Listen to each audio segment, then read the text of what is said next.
Let's find out from Dame Anne what's happening today, because a lot of people say to me, Dame Anne, a very good afternoon to you, a lot of people say to me now that because things are so bad in the NHS, these strikes come and go and people don't really notice them that much. Well, good afternoon, Mike. I would just like to say that I'm actually speaking in my capacity as an academic professor of health and nursing policy at King's College London. I'm not a spokesperson for the Royal College of Nursing. No, I wasn't expecting you to be speaking on their behalf, but you were a former president of that. Absolutely, yes. Absolutely. I'm very proud to have been that too. That was in the days when it wasn't so radical. Well, I don't know actually about that, because the strike fund was actually created when I was president. Right. I mean, obviously I didn't instigate that, but I mean I think that's an important part of this narrative now moving forward. And I mean the fact that the public are still supportive of nurses, and actually the most supportive of nurses over other public sector workers who are striking, I think speaks to the question that you actually asked me, and it doesn't seem to be dipping. It's quite impressive how the public are still behind the strike, because they are in favour of nurses actually continuing this kind of battle and the waiting out contest that seems to be emerging between the Royal College of Nursing and the government. I mean, it's difficult to judge, I'm afraid, with public opinion, because it sort of depends who you ask. Because a lot of people that I speak to and who call into this show and who message me are not very happy with the nurses going on strike, because particularly if it affects something that they need to have done. And I think the latest manoeuvre from Pat Cullen saying that basically up to now their striking has been less kind of effective because they've allowed many nurses to work into the A&E departments and do life-saving operations and all of that. They say they're not going to do that anymore because that hasn't worked. So I think they will lose sympathy when they do that, if they do that at the next strike.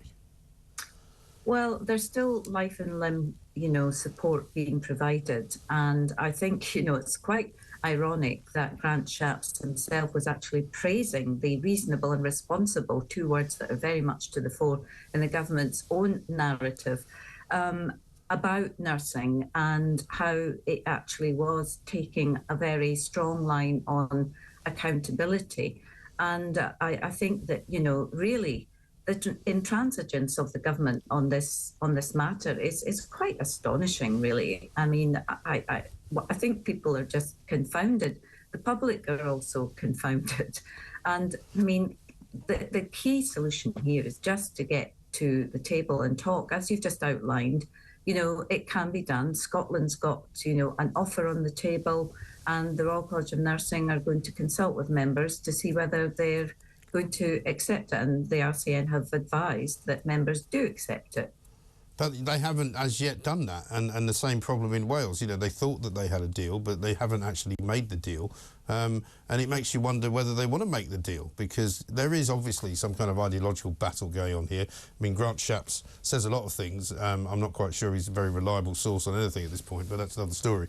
But as far as the paramedics go, today they're on strike. They say they want more money, They're not just talking about what the nurses are talking about, which is, we must retain more nurses and we must make the pay better so that happens. The paramedics just want more money. Well, I think, one of the issues with nurses is that the majority of nurses are actually paid in the lowest bandings. So there's a kind of skew in the salaries of nurses. And, it's not just pay, it's staffing, and it's progressing up the career ladder. But you can't do that unless you actually invest in training and education. And that's something that's been really cut to the bone over recent years. We have had austerity policies, and they've really impacted nursing as a soft target for savings. And that's very unfortunate and led to the current situation, which is quite untenable. Yes, but you and I have had this conversation before, Dame Anne, where one of the contributing factors as well to a shortage of nurses and a shortage on the actual wards itself is the requirement that nurses now take a degree course, because a lot of people that call me who are former nurses, when that wasn't the requirement, say that has really held up the stream, if you like, of recruitment and the speed with which nurses can be made to be actively working on wards. Well, that's not actually true, because nurses, in the days when there were hospital training schools, the SRN, state registered nurse qualification, was 3 years, and the degree is 3 years as well. So it's not a Yes, question. but they were spending more time on the actual wards in those days, weren't they? No, they weren't. No, they weren't actually. Well, that's what I'm told. Well, I'm afraid your callers don't quite. Well, they're all nurses. I mean, why would they make it up? Have the up-to-date information. It's 50-50 theory practice, and actually, our original, numbers of hours has actually been regulated by the EU. Now, there's maybe an opportunity to change that, and we've got 2-year courses. What's it going to do with them? Where no, that they're not still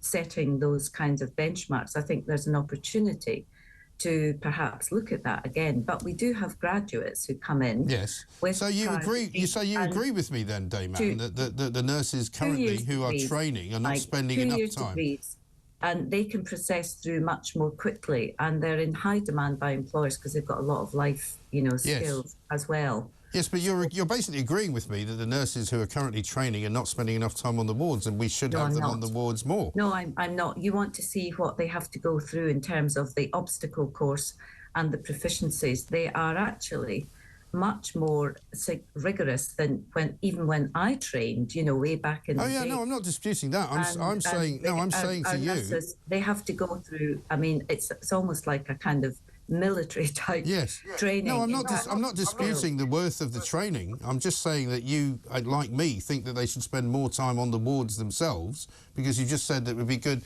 to change the rules which were set by the EU because we're not in it anymore.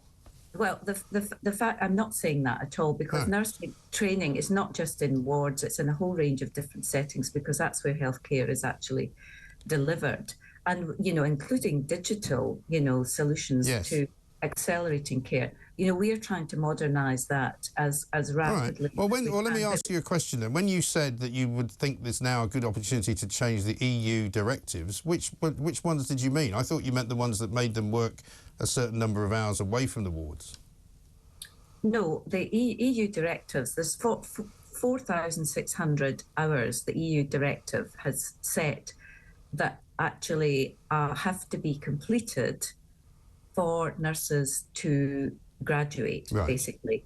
And that's divided equally between theory and practice, so 2,300 hours in each. Right. Now, theoretically, there is an opportunity for our students to actually do even less theory and less practice and graduate as nurses. And in other countries, we actually can graduate nurses with fewer practice hours. So that would probably go in.